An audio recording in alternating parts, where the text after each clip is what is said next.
जैसे मुजीब ने कहा था कि इस्लामाबाद के रोडों से मुझे पटसन की बू आती है, हमें भी इस तरह कहने पे मजबूर न किया जाए कि पंजाब की सब सड़कें जमीनों से हमें सिंध के बर्बादी की बू आती है। सभिनी खे चऊं था, सब उहे मीडिया जे ज़रिए ॿुधी रहिया आहिनि त असांजो हिकिड़ो ई मुतालबो आहे ऐं हिकु ई तरफ़ हुजणु घुरिजे।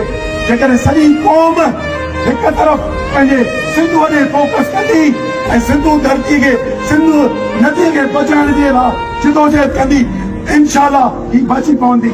असां पंहिंजे वतन सां मोहबत करियूं था, असांजे उनजे पाणीअ खे पंहिंजी थञ सम्झूं पिया ऐं उहे माण्हू दुनिया जा जेके अॼु हितां माइग्रेट करे हलिया विया आहिनि, दुनिया जे कंहिं बि कुंड कुड़िछम रहनि था, पर पंहिंजे सिंध वतन सां सिंधी ॿोलीअ सां मोहबत कनि था ऐं हिन सिंधु नदीअ खे पंहिंजो तबरुक सम्झनि था।